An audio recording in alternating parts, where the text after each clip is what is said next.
some of you know me no, as a street photographer, so that's my personal projects. And for my professional work, I'm really a real estate photographer and also an event photographer.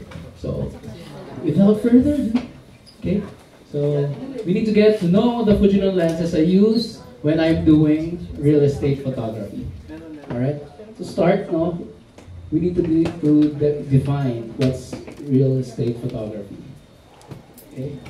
Real estate photography is the art of capturing high-quality pictures of properties for marketing and promotional purposes, usually to sell, rent, or lease. So basically, tayo yung papaganda ng property or yung properties.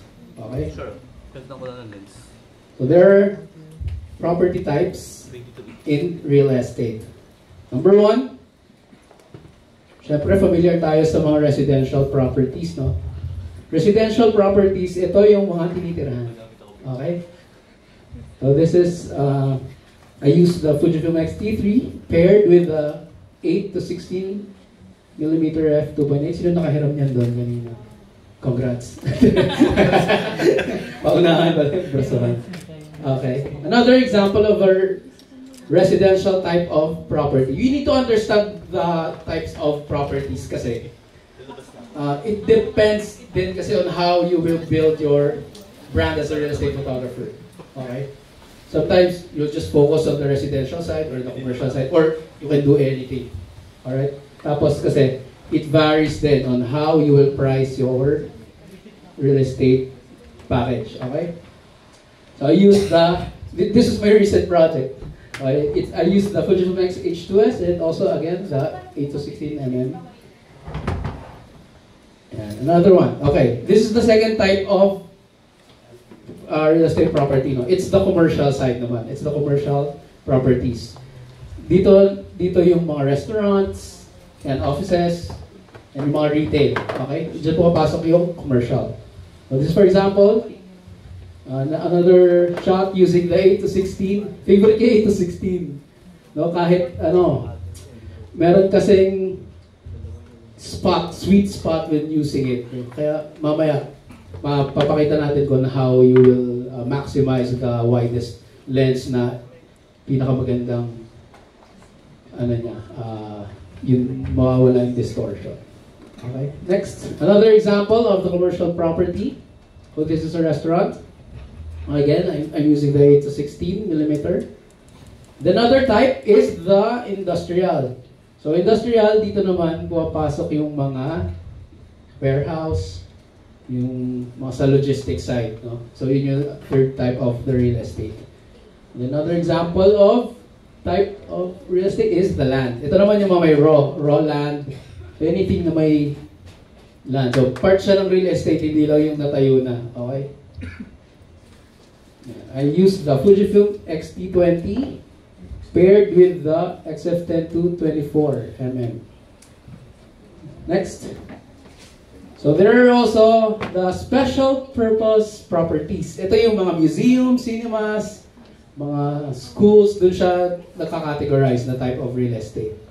Alright, so this one is a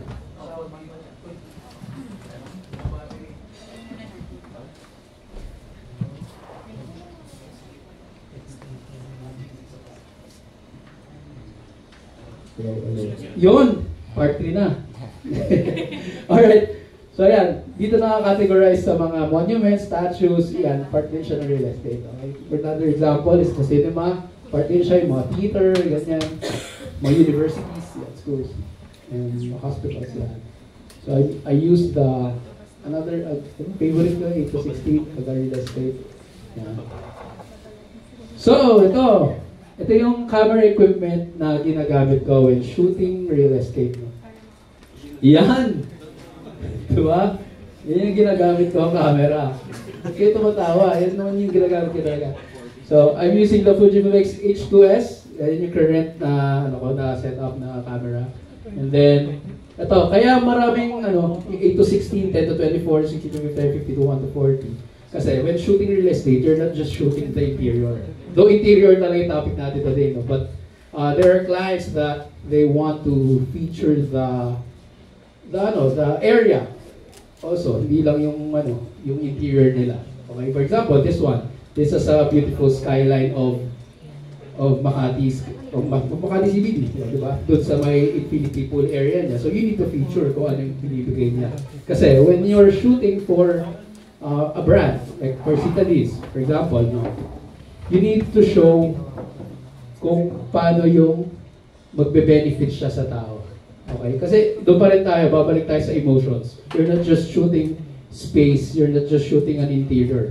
But you need to show in your photographs that it evokes emotions pa rin. Na para, ay, gusto ko nga pumunta dyan kasi ganito, ganyan. Okay? So later, there are a few elements that I will show to how to give na emphasis pa yung dynamism ng isang interior. Okay? Then for my shooting, syempre, tripod. So lahat kayo may tripod ba? Ay, iba may mga tripod. Yan. Okay lang naman kahit wala tayong tripod today. Mama-maximize natin yung handheld. Hindi natin malaman kung shaky ba yung hands natin. And then, when I'm shooting, I use strobe, yung 8600 strobe, and then my V1 flash. It depends. It depends on the area if I'm gonna use the biggest, yung watts niya, wattage. And then for my trigger, then the X3, ayun. Tapos, when I'm shooting, I use the Fujifilm app. Kasi doon na siya tinitrigger. When I'm shooting kasi with the flash, hindi lang ako sa isang spot. Pumupunta ako sa iba-iba and then I do layering in Photoshop. Ganun siya. So kaya, nakatingin ako sa Fujifilm app and then pitik lang ako ng pitik sa cellphone. Habang kung nasan ako area. Hindi na ako yung papabalik-balik pa sa camera mo. Diba? Ta-timer mo. Tatakbo ka. Pupunta ka na naman sa area. Yeah. So if you have the app, remote trigger na doon. Okay?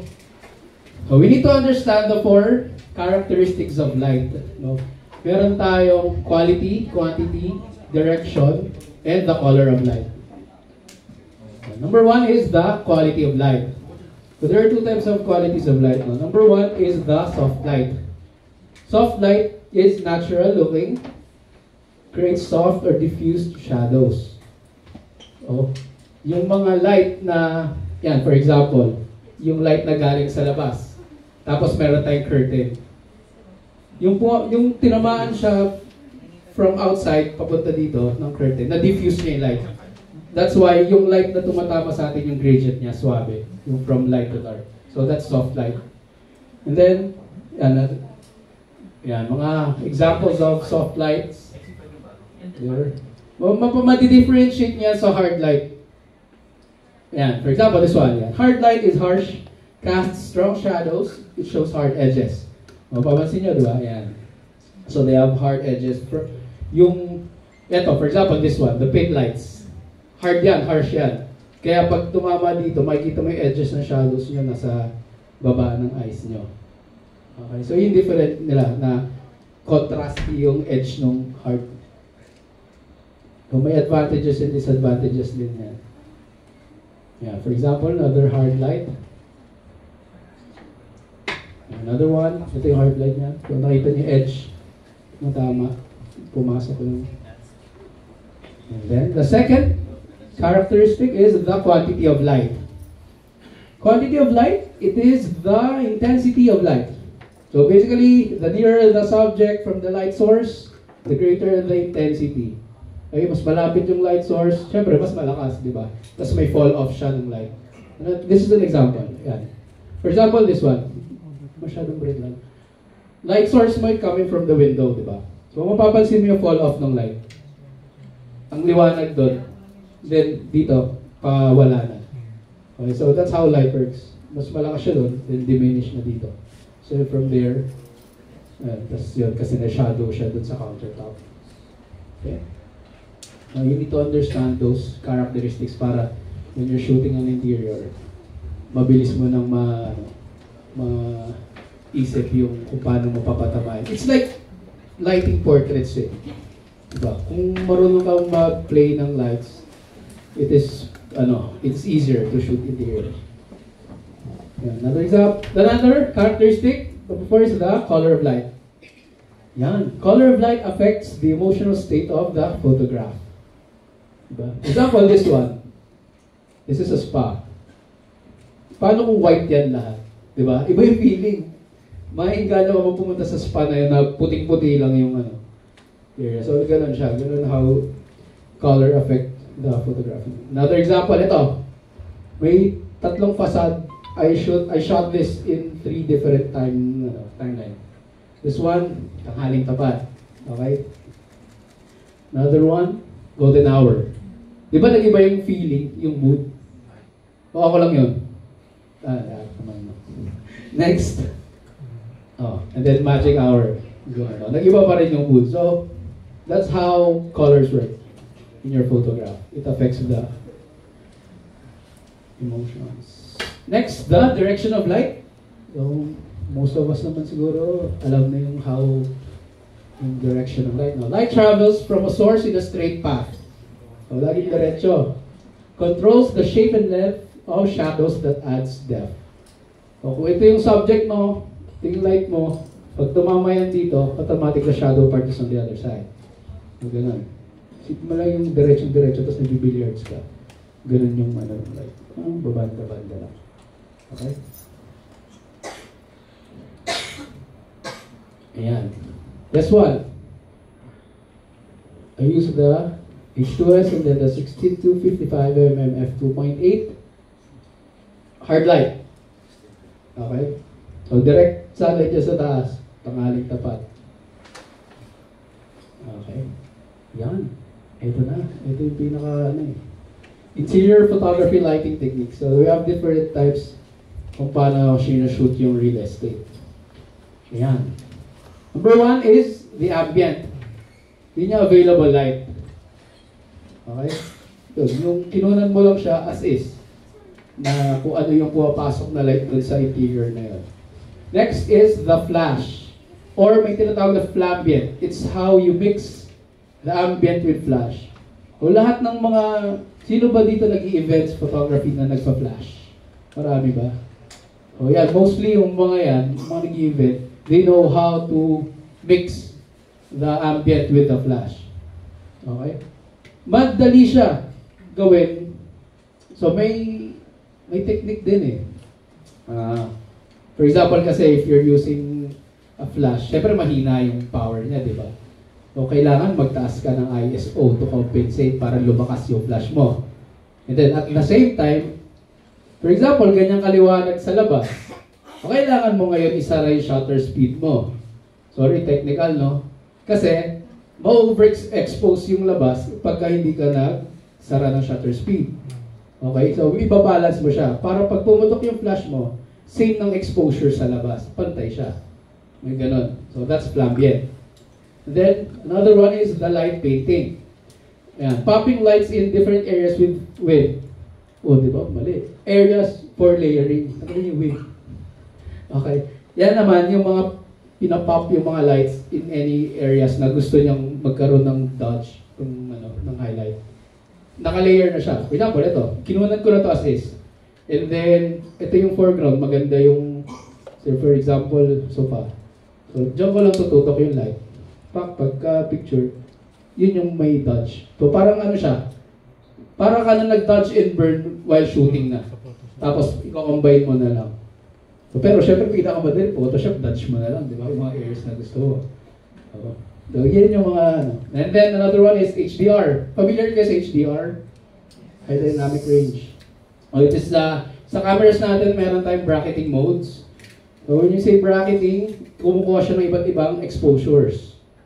Okay? So, 0 and then -1. Depende kung anong ano nyo. Sa akin, normally, I use the 1 stop.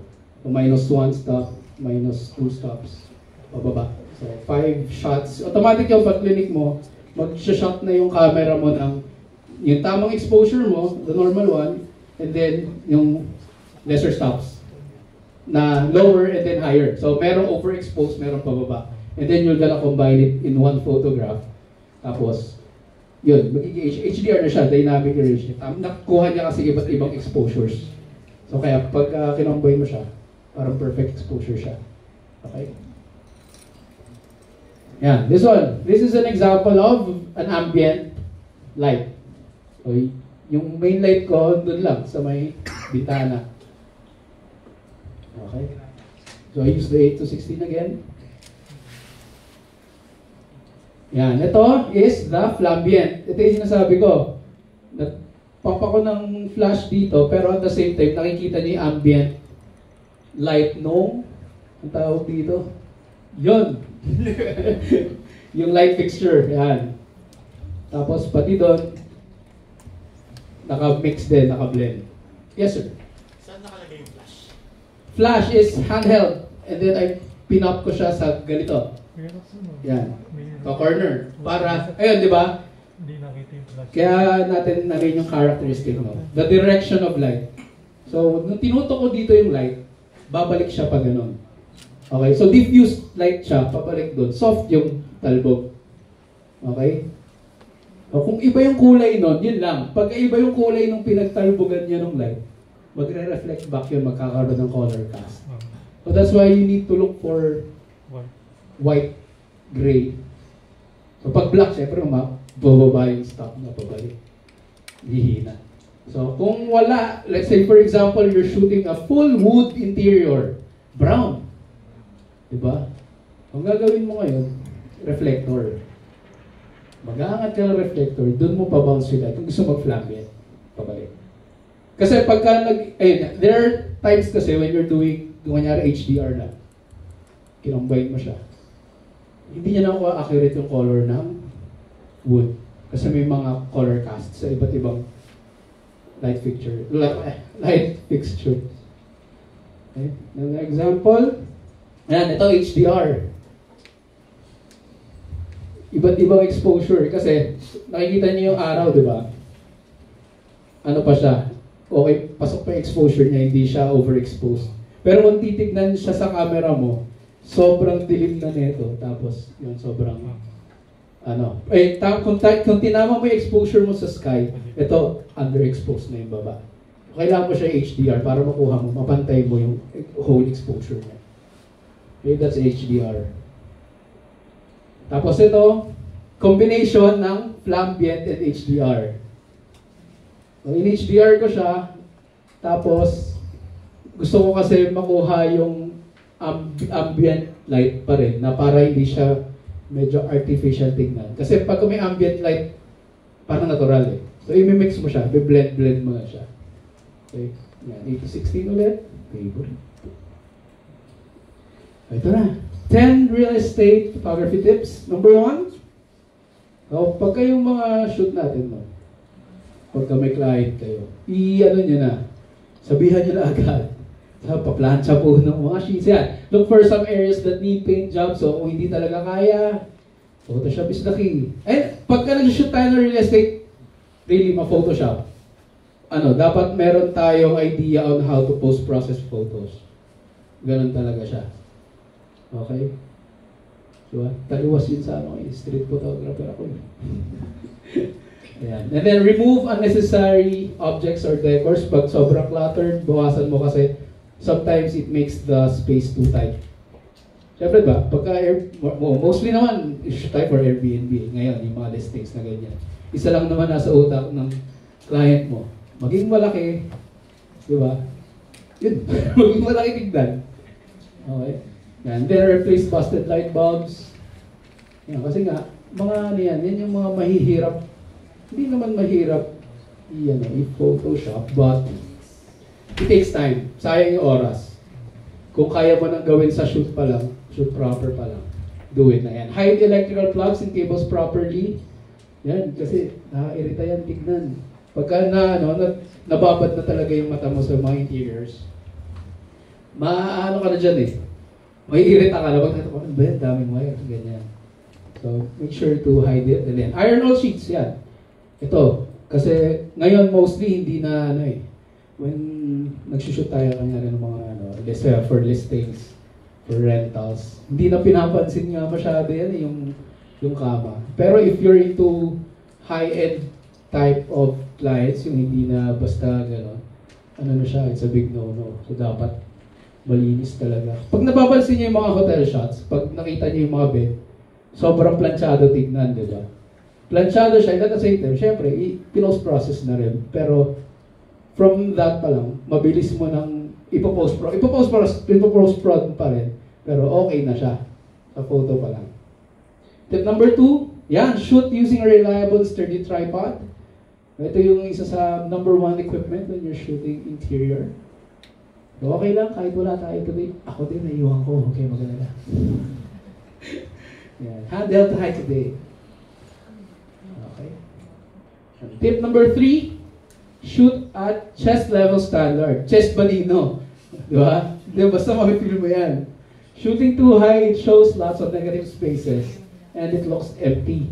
Pag sobrang taas, ang daming space na makikita, hindi naman siya maganda na tignan. Malaki nga siya tignan, pero may isip, syempre, may isip nung tumitingin ng photograph mo. Wala namang laman dito. Ganun, diba? And then shooting too low, it makes the area smaller and tighter. Pag bumaba ka, mawawala naman yung... Kasi syempre, diba, may mga compositions pa rin tayo. So, for example, leading lines. Pag bumaba ka, wala nang line na nag-lead sa mata mo throughout the photograph. Nako-constrict. Parang, hindi. Yan. Example, this one. Diba? Laki ng empty space. Tinaas ko yung shot. Tapos ang daming ang ceiling eh. Diba? So, empty space. Pero nung binaba ko ng konti, nung medyo level, may path. Nagga-guide yung mata mo sa photograph. Okay? Ayan. Another example, looks tight and no room to look around the photo. Ayan. Parang, sikip naman tignan, diba? And then this one, malawak siya na hindi naman mukhang empty. Ayan. Ito, number 1 rule, be mindful of the verticals in your photos. Dapat sa real estate, vertical. Pero binibreak yung rule na yan pagka yung medyo creative na. Sa mga facades, kasi for example, mas gusto mo siya na kasi parang siya, anong term yun? Parang awe-inspiring tignan pagka yung medyo may diagonal. Dynamic siya. Pag creative type na yun. Okay? Yan. Practice using grid lines. Kung di ka pa sanay, mga cameras natin meron yung grid lines. Doon mo itapat yung mga verticals. Hindi naman itapat. I-guide mo yung mata mo na naka-vertical na. Okay? Kasi, din, madugo din na pag pinost-prod mo pa. Vertical mo pa, minsan hindi pa nakukuha ng tama pag inoto mo. Kanyari, Lightroom or Photoshop you're using it. Pag-click mo, auto, vertical. Paling pa rin. Mamano-mano ka na naman. So, make sure na sa umpisa pa lang, pantay na yung vertical lines mo. Why fixing the verticals are important? Number 1, it ensures that the photos accurately represent reality kung ano yung nakikita natin. Okay? Professional looking images. Doon mag-start na magiging looking good. Looking professional. Skewed or distorted lines are unappealing. And then, it creates an engaging experience and it shows emotions to the viewers. Kasi, yun yung nakikita na nila eh. So, hindi indirectly sa utak natin, na-perceive siya. Okay? And, vertically corrected images get more views and clicks. Kasi nga, professional looking siya. Sa bilis ba naman ng span ng tao sa social media? Kung hindi appealing yung photo mo, wala. Scroll na. Gano'n, diba? Okay, that's how important the verticals. And also, meron kasi na if your client is an architect, say for example, is an architect, sobrang importante sa kanila ng vertical line. Tama po ba? Tama. So, pagka na-distort mo yung vertical lines, parang, parang respect kasi yun sa mga architect na dapat kung ano yung design nila. Yun talaga yung tama yung pagka-photograph. So, pili ka ngayon ng client, architect, broker. Yan. Tip number 5, make sure that everything is in focus. We're shooting a whole area. So, kung hindi ka pa naman nagdi-detail shots, you're shooting the whole area. Make sure that it is in focus. O, pwede na yan, mga F6. Pasok yun. Focus na yun sa plane mo. Ako ngayon nagsushoot ako mataas ISO. Kasi sa workflow ko, nabago ko siya when AI denoise was introduced. Kasi, tinataas ko na yung ISO. Kasi mas madali siya para sa workflow. Dati, kung, let's say for example, ISO, syempre 100 is the lowest dati. No? Tapos, pag nag-shoot ako, laging malakas yung flash mo. Kasi, 100, kailangan maano mo yung 100 para hindi ma-introduce yung noise sa image mo eh. Ngayon, nag-shoot ako kahit mga 640, 800 ISO. Tapos, yung flash ko, yun. Ano lang, V1. Oh. V1, tas 1/2. Tapos, pag na-pop na, balance na agad siya tignan. Tapos, AI denoise na, linis na. Ano. So, it depends on how you shoot interiors. Yeah. And then, look for interesting landmarks in the area. Ito yung sinabi ko kanina, you don't just shoot the interior as is. O kung yung room na yon meron siyang magandang view, i-showcase mo. Diba? Kasi, yun yung selling point eh. Diba? Yun yung pang-promote talaga ng interior na yun. Then correct the white balance and exposure. Okay? Yan, gano'n. Ito, too warm. Diba? Yan, example, too warm, too cool. Diba? Bluish, and then sobrang orange, tapos dito balance siya. Kahit orange cast siya, alam mo tama sa mata mo, yung sa paningin mo. Unlike that one, it's too warm. Nawala na yung tunay na kulay ng ibang items. Okay? Yan. Shoot the facade in clear blue skies than dull gray skies. Diba? Sino gusto tumira dun sa pangalawa? Parang wala, di ba? Mas gusto niya sa taas, no? So, yun. That's how you take photos of the facade. Kailangan inviting, welcoming siya. Kasi, di ba? Yan. For example, this one, pangbenta to for listing. Client mo is for listings. Di ba? So, isipin mo, ikaw yung buyer. Gusto ko, pag pinicture mo to, pag nakita mo yung kuha mo, may entice ka ba? Yan. So, that's how you deal with that. Okay? Best time to shoot interiors, early morning, 6 to 8. And then late afternoon, 4 to 6. So, ano pa rin siya? It varies, but ito yung standard, no? Na para kasi hindi pa mataas yung araw. Para maganda pa yung ambient light niya. Medyo soft pa, hindi pa tumatama na matirik. Yeah. Tip number 9, also shoot the facade during twilight. Okay, twilight. Marami tayong iba't ibang klaseng twilight. And photos taken during magic hour will make your photograph more dynamic and visually appealing. Ito, meron tayong iba't ibang twilights. Ang alam lang natin kasi golden hour, magic hour, tsaka sunset. Ayan. When the sun is in the horizon, bago pa lang lumapag sa horizon, doon pumapasok yung golden hour. And then, pag bumaba na siya ng konti, may tinatawag tayong civil twilight. The another one, papasok na yung blue hour to nautical twilight. Ito iba, no? Yung astronomical twilight, ito yung total darkness na. Example, isa-isahin natin yung twilight. Yan, this is golden hour. So, I use the Fujifilm X T3 with the 16 to 55. So, kaya meron akong lenses na mga 50 to 140 and 16 to 55 para kung kailangan nung view, mga ganyan. Super important nun. Makakuha mo kasi lalo na pag telephoto, when you're doing cityscapes, sobrang ganda nung yung compression. Okay. Yan, golden hour. Ayan, yung nagmi-mix na. Medyo golden hour going to the, to the, ayan, pa-blue na, pa-blue hour. Ayan, iba-ibang twilights yan. Yan, blue hour na. Diba? So, 18 to 55, yung kit lens. Kung mali lang ako, 16 dapat yan eh. Yung kit lens, 18 to 55, tama. Ha? Tama, kit lens pala. And then, yan, another one, magic hour. So, 8 to 16. And then the astronomical twilight. Ayan. And then tip number 10, find the best location, angle of the location. So kung yung interior mo, pader lang to, tapos dito maganda yung, huwag mo lang ubusin yung pader lang, di ba? So, ipakita mo na dito, yung space na meron siyang magandang interior. Okay? Types of shots that guarantee visual aesthetics in real estate. So there are 4, no? Number 1, corner shots. The widest shot at the corner of the room. So kung ito yung room natin, ito yung corner. So dito ko papesto yung camera ko, and then pag ganun. Okay? Next is the one-point perspective, frontal. Ito yung dito naman. Ito, frontal. Ito yung 1 point.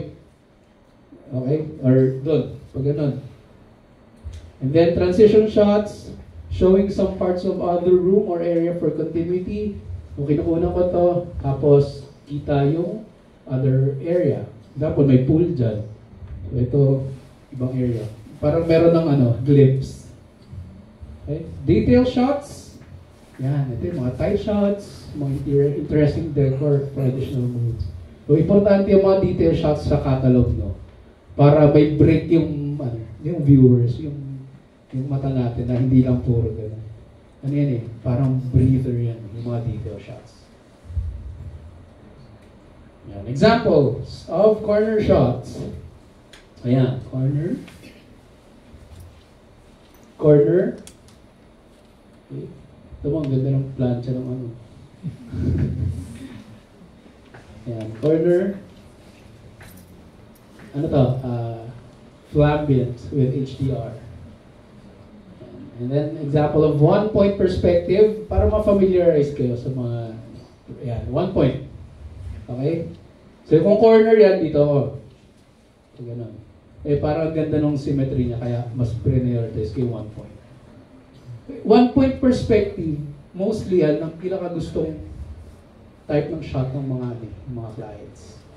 Lalo na pag kayong, kunyari, magazine. Gusto nila 1 point.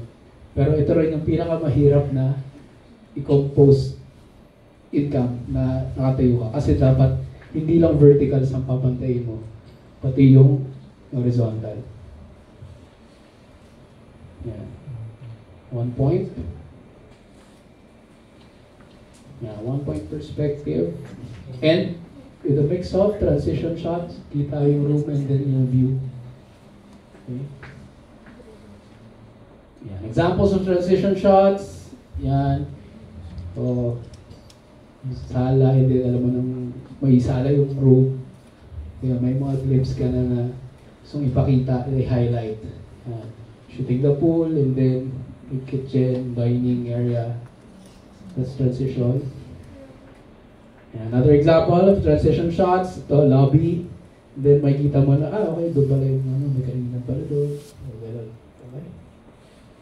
Yan. Examples of detail shots. Alam na natin to, yung mga detail shots. Yan, mga palaman ang tawag dyan. Para pag meron ka set of photos, hindi lang boring. Yan. So, parang mas na-entice ka. Ayun. So, mukhang marami pa kayo natutunan. Okay, sige. That's the last slide now. And yeah, I'll leave you with this message. So when the time comes, you get frustrated. Yeah. Keep in mind that 80 to 90% of your shots are garbage photos. Diba? Tandaan yan, ha? Meron akong hard drive. Diba?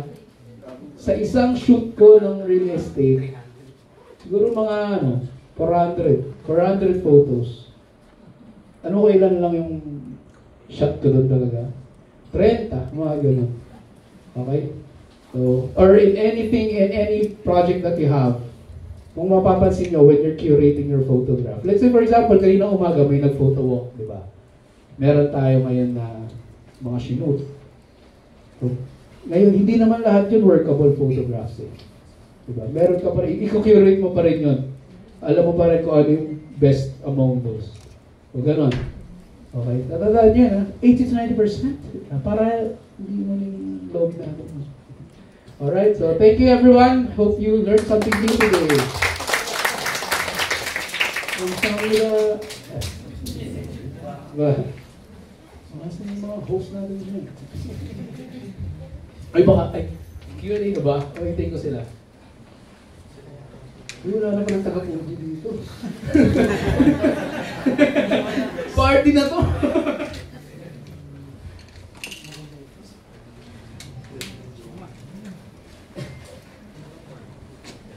Q&A? Let's do a Q&A. Oh, let's do a Q&A!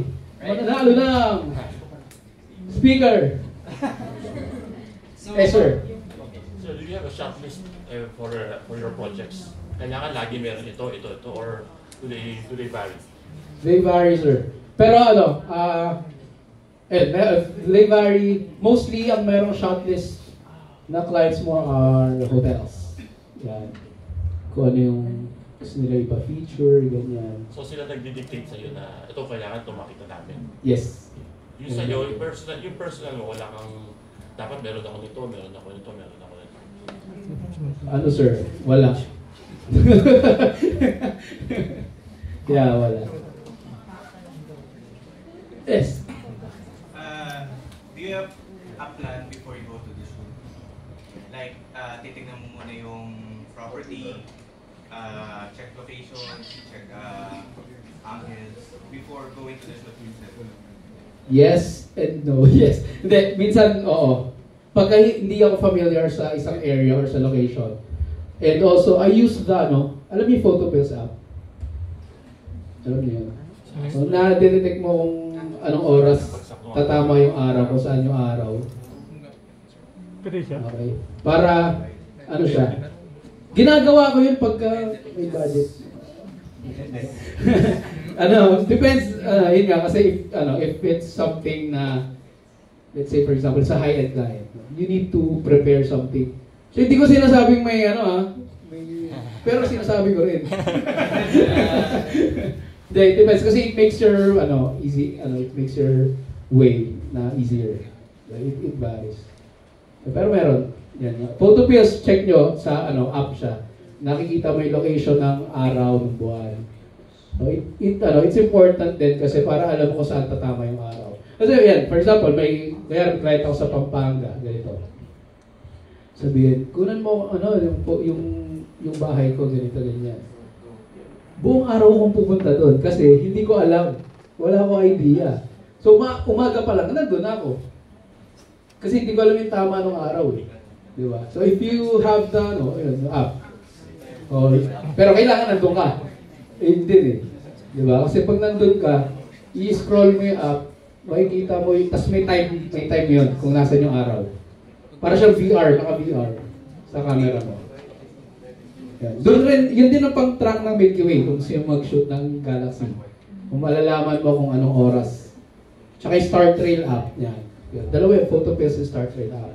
And also, malalaman mo din kung anong oras yung sunset, anong oras yung twilight, the golden hour, and the blue hour. So how long does one project take for you? 1 day, 2 day, half day? Pagka mga sir, yan, yung mga, let's say for example, hotel, 2 to 3 days. Nung nag-shoot ako ng hotel sa Boracay, 5 days. Tapos, may shot list na binigay sa akin. Tapos, nung nakita ko yung shot list, kaya ko tapusin ng 3 days to para may gala ako ng 2 days. Hindi kasi, sometimes, yung shot list mo, magagawan mo ng paraan. Let's say you have a shot list. Tapos, for example, indoor, function room. Kung hawak mo yung oras mo, maiisip mo na yun, masisqueeze in mo. Kasi may timeline nga ng shoot mo kung ganito oras kayo pupunta dito. Pero, pwede mo na siyang i-shoot. Let's say, for example, gabing-gabi na. So, shoot ko na kaya ito para bawas na bukas. And then you can squeeze it in. So, okay, kunyari, ganun yung shoot nyo. Location na malayo, Palawan, Boracay, Bohol, mga ganyan. Siyempre, di ba sayang naman yung mga araw na kung kaya mo ma-squeeze in, na free ka. Yes? If you were to use only one prime lens, what would you use? For real estate. For real estate. And hindi, 16. 16 na yun. Bakit 16? Ay, naku, yun na kayo niliwasan ko eh. Hindi. Bakit 16, no? ano siya, lesser distortion. When I'm using the 8 to 16, I'm not using the 8. Sobrang seldom, yung 8mm. Kasi lakas talaga ng barrel distortion. No? So I use it sa 10, 12, ganyan. Ang 16, ang ganda niyan na na standard interior shot, na yung magazine type, na gusto niya ipakita as in the beauty. Yung parang pinicture mo siya as beauty shot. Hindi yung gusto mo lang na wide na pangbenta. Yung pag mga magazine type, mga blueprint yan, 16 to 55. Kaya yung 16 nun, yun yung ginagamit ko. So kung prime, 16. So how to avoid distortion Ng 8mm. Hindi, ibang barrel distortion ng prime na 8 compared sa 8 to 16. Kasi nga view lens na 8 to 16, so medyo malawak tayo. Ito lesser. Ganun ko lang ako. Yes? With shooting the real estate divider, considering yung sunlight, do you have to cover day and night, or does it depend on what the real estate asks, or depending on what kind of real estate? Yeah, it depends on what kind of real estate Yung ng day and night? Day lang yung day and night. Day lang mostly Airbnb listings. And day. And ang night and day, of course, mga residential na gusto ipa-feature not just the unit, but then with the amenities and all, yung as a whole. And then hotels as a whole, yan, day and night talaga yan. Tapos, yan, yung mga housing. Yeah, they want kasi to see yung housing nila sa gabi na maganda. So, when we say gabi, hindi ako nagsushoot ng total darkness. Gabi is the magic hour. It depends, pero normally yan, mga 6 p.m. Lalabas na yung bluish sky. Yes, sir? Sir,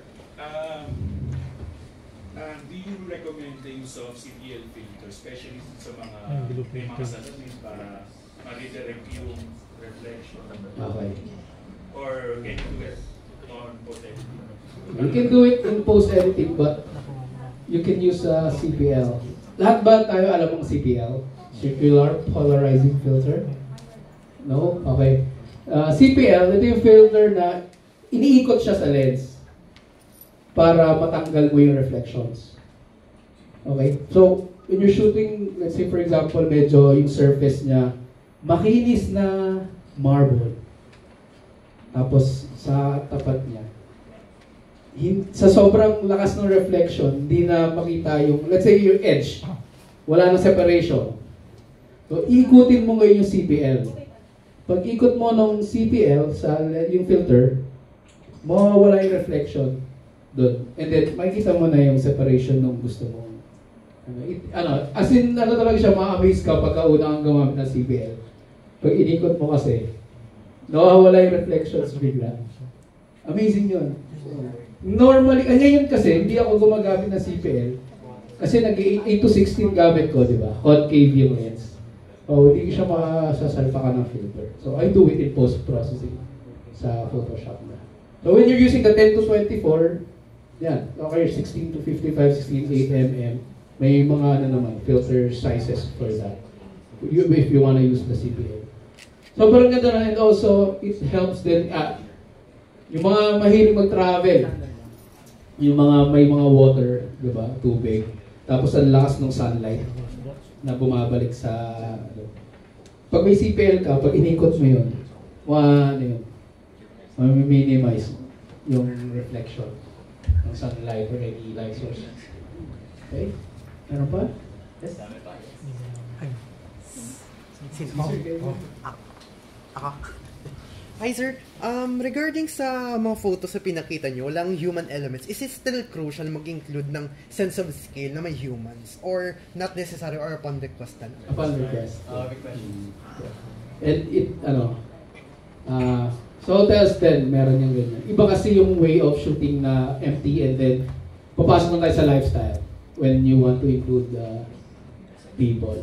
Yan. For example, sa hotel, yan, dito sa baba, reception area, we want to showcase the lobby, and then may tao.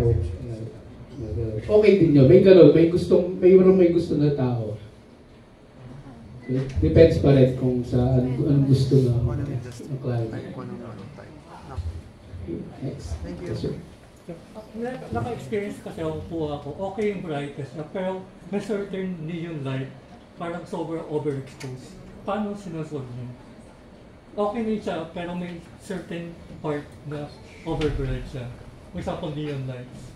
May signage na sobrang... Gets. Na-overexpose yung neon lights. Yun na, pero perfect yung exposure mo as a whole, no? Ayun sir, doon papasok yung kung exterior yan, mag-HDR ka. Iba-bracketing mo. Paano ko lang ang tripod? Then yung ginagawa ko ngayon sir, yun nga, kasi alam ko may AI denoise. Try mo yan, i-shoot ng kahit 6.4, 8,000 handheld, and then i-bracket mo. Ito ko. Tapos kuha ka ng tapos try mo, combine mo sa layering. Tapos pag AI denoise mo normally ngayon, malinis, legit. Nag-shoot ako ng 6.4, 12.8 na gabi. Meron akong ay, hindi ko pala laptop. Ayun. Shoot ako ng facade, gabi, sobrang dilim na. Ang pangit niya pag hindi ako nakakit sa ladder. Pumakit ako ng ladder. Wala namang tripod, hindi ko na pwede yung tripod ko, nasa hagdan ako, diba? So, tinaas ko yung ISO, 8,000, tapos, siguro kaya ng kamay ko 1/30 na nakaganon. But a technique, kung ganon nakababa yung shutter speed, i-continuous burst mo. Para pagkuha mo ganyan, isa doon, sharp. Oo, ganon. Pag sobrang baba, kasi yung unang click mo, may motion ng konti, di ba? So pag nakaganon ka, malaling camera mo. So hanapin mo na lang, ito yung pinaka-sharp. Okay, tapos, yun. AI denoise mo, tamang linis. Next.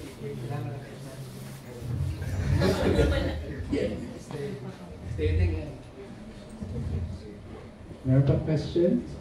Yes. What is the film simulation program? Uy, ganda yan. Gusto ko ngayon yung Realize.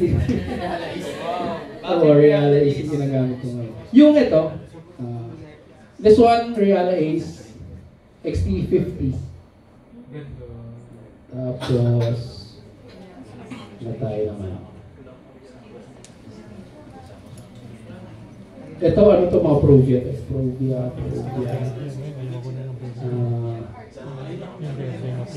Ito, yung recent ko kasi yun yung kanina. Ito, Realize din. Ito, Classic Chrome na ito. Ito yung pinaka-recent kong project last week lang. Classic Chrome. Gusto niya kasi yung yung client ko kasi dito architect. Siya gumawa ng bahay. Tapos, gusto niya yung magazine type na shots. Ayaw niya na yung white area, ganyan. Tapos, gusto niya yung moody. Sabi ko, sige. Tapos, yung facade kasi nito, plain, parang gray lang yung bahay. So, he wants to complement the inside of the house. Kaya, gusto niya, ayaw niya na may color cast na orange na warm tone. So, kaya, grayish yung So, classic room, syempre, di ba? Magandang classic room sa gano'n, yung medyo desaturated po na medyo grayish. Tapos, sa gabi, gusto niya naman makita yung warm nung mga ceiling yung light fixtures niya. Ganun, yun yung shot ko. Realize, ang gusto ko ngayon. Preference. Pero most of my shots, Provia. Tapos pagka may mga hindi ko iniiba-iba kada client. So kung ano yung film scene ko for this client, doon ako mag-stick. And then, iba naman sa iba kung anong trip. Ganun. Next.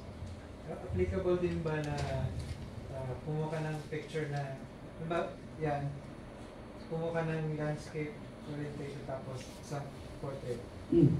Okay din, okay. Applicable. Yes, yung portrait. Lalo na ngayon. Diba?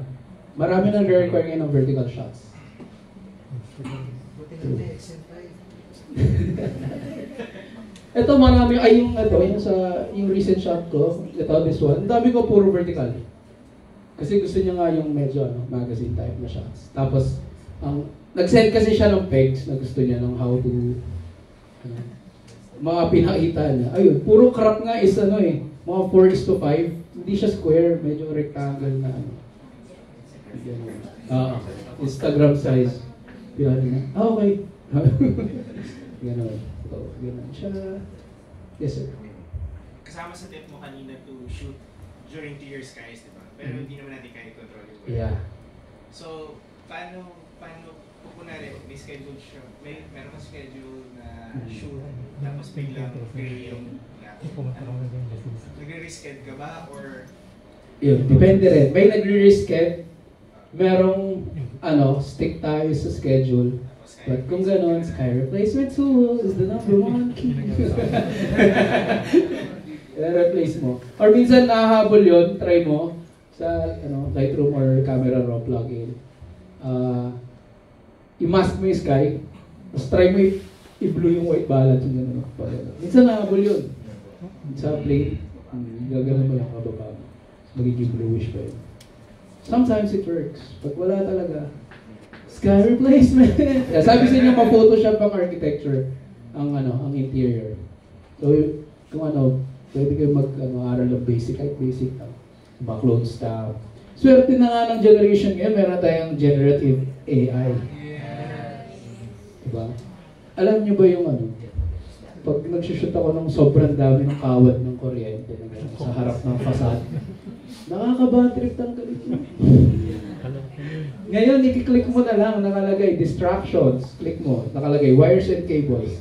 Pag click mo, naka-mask na agad, mawawala. Minsan hindi malinis, pero mask siya.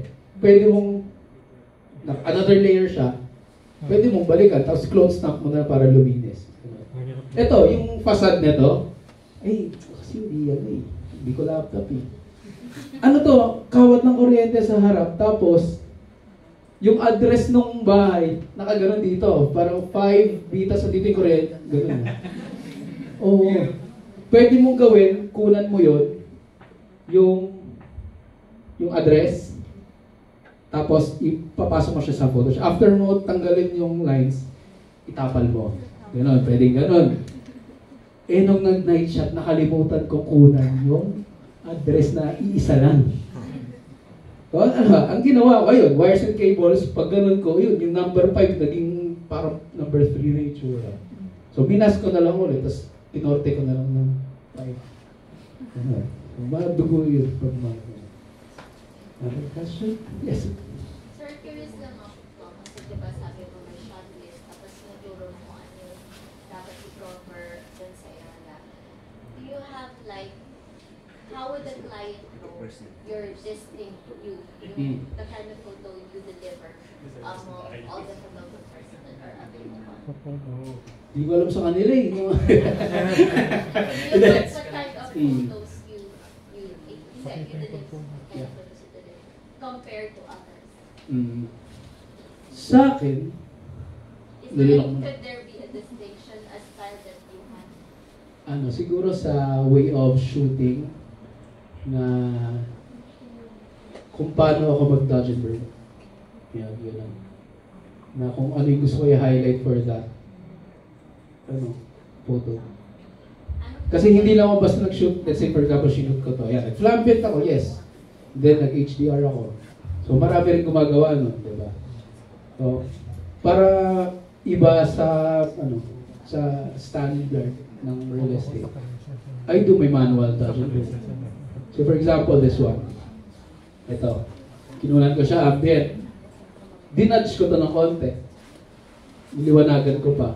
So may area pa ako niliwanagan doon. Yung gano'n. So parang, yun yung parang personal ano mo on how you do real estate. Ayun. Tapos, sa facade, meron akong kulay na ginagawa sa color grading. Parang medyo may tone na greenish blue, something like that. Meron ba? Sir, kasi tagal na tayong magkakilala, di ba? Hindi. O nga pala. Tagal ako seminar mo, kaya syempre kasi sa mga video. May tanong ako kasi, di ba, minsan may mga projects na kailangan ng aerial and nakita din kita na sumakay ng helicopter to capture the ano yung pagkakaiba nila? Mas maganda ba aerial o mas maganda talaga yung helicopter? Sa helicopter ka nakasakay? Siyempre mas maganda yung helicopter. Sino ayaw sumakay ng helicopter dito? Wala, di ba? Dahil maganda rin yung feeling na ikaw yung nasa yung mataas na na vantage point. Dati hindi pa uso yung drone. Dati ilang taon na ba ako? Dati talaga yan. Dati kasi, wala pa, hindi pa nag-emerge yung mga aerial na drone sa commercial. Umakit ako ng mga water tank, roof deck, mostly ganyan, para makashoot ng mga facades and cityscapes. Ang pinakamataas na naakyat ko is yung sa Pampanga, yung sa Paso Deco, yung sugar mill. Kasi kailangan ko makunan yung buong raw land area. So yun lang yung paraan para makunan yung kaya naman gumastos ng helicopter, diba? So ayun. Buwis buhay. Dati kaya ko yun eh. Daming rice eh. Yun. Helicopter tapos diba? Ngayon, drone, ang maganda naman sa drone is syempre, you can do any angles, diba? Na kung ano yung maganda. Kung isa lang inakyatan mo, good lang yung vantage point mo. Unique siya dati. Kasi umakyat ka, ikaw lang yung diba? Ngayon, area, you can do anything na compositions na gusto mo. Grabe, ganda ng may drone yun. Yes?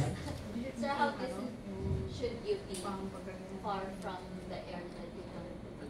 Sorry? How distant should you be or should you be away from the area that you're going to be? For an interior? For the facade? Pagka kasi, buildings, minsan, depends on the use, no? Kasi pagka nandito ka, tapos building, di ba, automatic distorted na siya. So, naghahanap ako ng malayo. Kunyari, client ko yung building na yun. So, pag nasa baba ako, hindi na makikita yung ng building. So, lalayo ako ng street.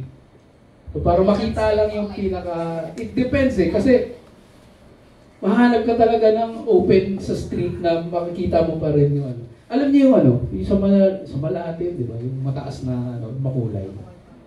Yung mga gano'n. Or let's say for example, mataas na building. Basta makahanap ka lang sa malayong street. That's why I have the 60 to 55 or 50 to 140. Para pa rin, makunan mo pa rin yung pinakabati ng facade. Do you enter another building in order to... Sometimes. Do you need permission? Yes. Yeah. And pala, when shooting real estate, importante ang permit. Pag walang permit, mahirap. Tip. Ito ang pinakagandang tip, no? Pag shoot kayo ng mga Airbnb, huwag niyo sabihin photoshoot. Okay? Sabihin niyo, unit viewing. Pag photoshoot, sinabi niyo, dadaan pa kayo sa RDU. Sa RDU, gagamit, yan. When you say unit viewing, ano ang pinakamadali? Lobby access. Kaya sabihin yung client nyo, ma'am, huwag nyo na po, ma'am, sir, huwag nyo na po sabihin na photoshoot. Sabihin nyo na po viewing, para mabilis. Merong, saan ba yung nagbabantay? Sa Gramercy na condo. Pag sinabi mong unit viewing, may kasama rin kayong gwardiya sa taas. Pero naiintindihan na nila yun, alam na nila yun. Sa unit viewing, bakit Mag-iisang oras na, dito pa rin kami. Okay. Next, meron pa? Any questions? Or, hi Sir Kevs. Paano mo nasasabi na, di ba after shoot, paano mo nasasabi na okay na yung shoot mo? Then, paano mo rin nasasabi na okay na yung in-edit mo? And, so after ng edit mo ng isang araw, do you still scan it the next day? Kasi di ba minsan pagod na yung mata natin pag nag-edit. So, chine-check mo pa rin ba siya kinabukasan kung okay? Yes. Kasi minsan mayroon ako nakakaligtaan.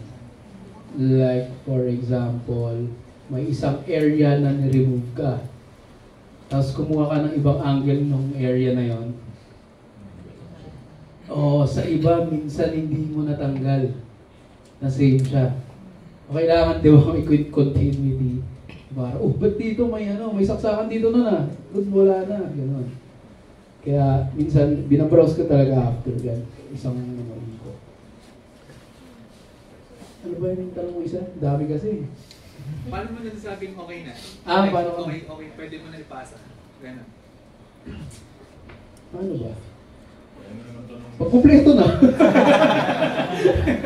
Hindi, yung pagka na ko na yung final touch ng contrast. Yes. Yan. Minsan kasi I send the high res and then I send also the 2048 na for social media use. Yung dalawa, nasa G drive. Yes, sir. Pag interior na ginagamit mong white balance, automatic or depende sa ilaw? Ayun. Yun ang magandang tanong. Kelvin. I use Kelvin when I'm shooting certain Kasi I do bracketing, di ba? Kasi pagka naka-auto white balance ka, pag nag-bracketing ka, yung ibang brackets mo mag-iiba. May time na mali yung basa ng camera mo, mag-iiba yung white balance.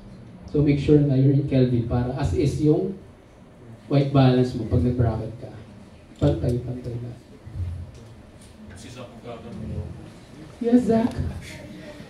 Sir, pag mo shoot ba ng portrait or orientation, landscape mo ba siya shoot ika-cropping or portrait din? Since malaki kasi yung distortion ng landscape, tapos pinortrait mo, distorted na rin yung task out. For real estate, I shoot it another frame, another shot. Kasi liliit na eh. Sayang eh. Andun ka lang naman, di naman gumagalaw yun. So, make the most out of it. Baka na ng portrait and then kung may requirement na. Last 5 questions down. Yes, sir. Mayroong mga nakilala ako na photographer, nag-shoot ng toilet. Nakakalimutan. Toilet seat. Yung cover down or naka-open. Always shoot the toilet seat. No, naka-close. Awkward kasi pag nakabukas. Iba yung lumalaro sa utak natin pag gano'n. Parang hindi, sa akin kung ako, pag nakikita ko siya, unhygienic siya. So parang pagka may client na nakita, gano'n agad yung So make sure it's closed down. Okay? Buti na point out man. Sasabihin ko yun, nakalimutan ko lang. Last 4? Yes. Ilan real estate na na-shoot mo? Ako po! Ilan na? Dami na po eh. Okay. Simula 2000... Dami, no? 11, that 2012. 10 to 12 pa lang ako nun eh. Diba? Yeah, simula na nag-shoot ng real estate. So siguro sa development, sa shots, ang progress is white balance. Parang dati maganda na sa paningin ko. Tapos ngayon, pag tinignan mo yung mga previous works, pangit pala ng white balance. Ang orange pala, yung mga ganun. So maganda rin yun. Kaya i-archive niyo yung mga shots niyo para maganda yung development ng yung photography journey. How does one begin a career in real estate? Yun ang talong, career. Open-minded ka ba? Hindi, kung sisimula ka, okay lang naman yung mga ex-deals. Okay. Meron akong X-deal, pero make sure the X-deal is worth it. Okay? Yan mga X-deal worth it. May X-deal ako na last year, 2 years ago. 2 years ago, resort Airbnb. So, ang deal ay overnight stay ng buong area worth 30K. Kunan ko lang yung area. Tapos sabi ko, pwede yun may team ako ng photography tsaka video. Dito na lang ako mag-team building. Ayun, yung mga ganong... Diba? Pwede ka gastos. Tapos ambagan, potluck. Gastos ka ba? Ayun, okay, pumayag. Ganun. So, at least diba, okay team building nyo. Hindi, meron 2 weeks ago, ewan ko, may nag-shoot ng dito. Sa Tagaytay, ang nag-message, X-deal daw. Ko, okay ako, sige game. Payag, and then may, ang deal niya is overnight stay dun sa, ganyan. Tapos, okay na, nag-email. Sabi, during your stay, magpo-photo. Paano mag-i-enjoy nun, di ba? So sabi ko, sorry, I need to back out. Sabi ganyan. If the shoot is in another day, I'll allow it. So you make sure that it's worth it. Okay. Or maybe friend ka, uy, shoot ko yung property mo, ganyan. So start a portfolio, di ba? Sir, para sa kan lahat, kasi meron tayong tinatawag na NDA, mga ganun sa pictures na gagamitin mo. Ano yung limit mo para sa usage, Lord, that depends on the contract? Oy, ganda nun. Diba? Kasi batas na.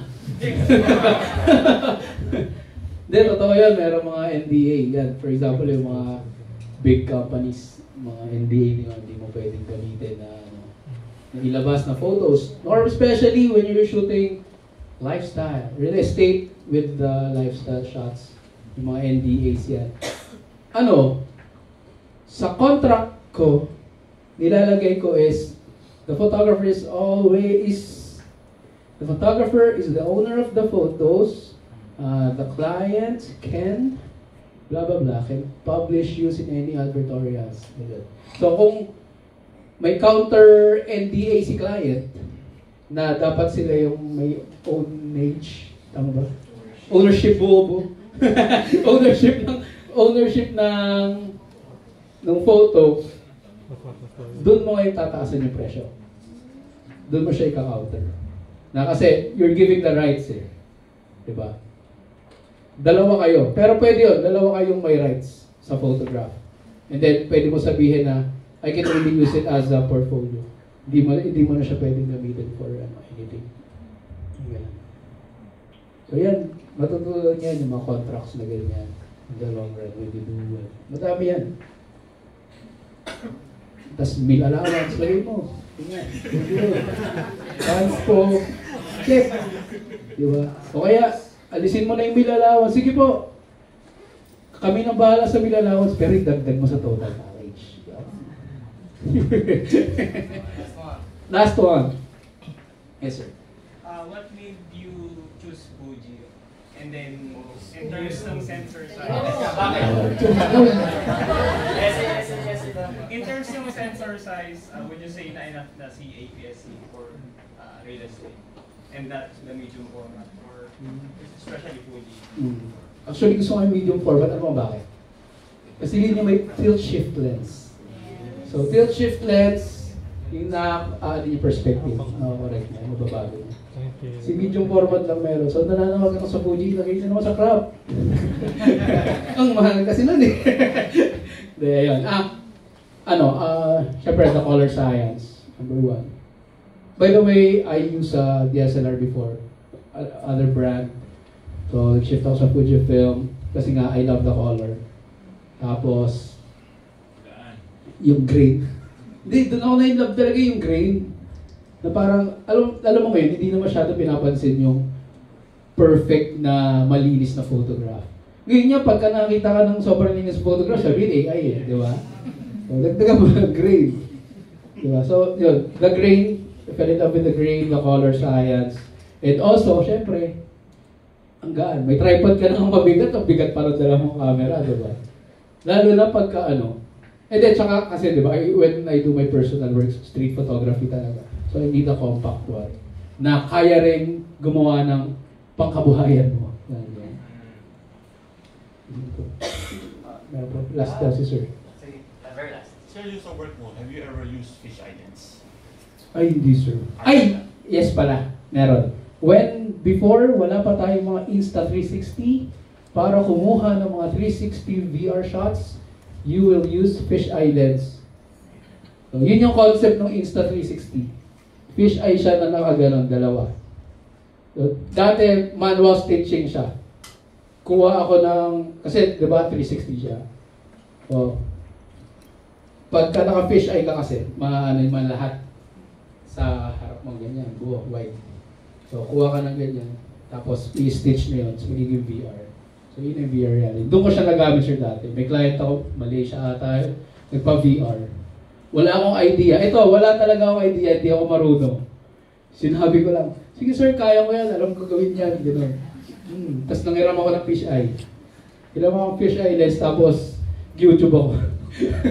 Paano ba yun? Tapos, yung PTGUI na app, na software, doon siya i-stitch yung parang yung paano. Pero ngayon hindi na. Wala, sorry.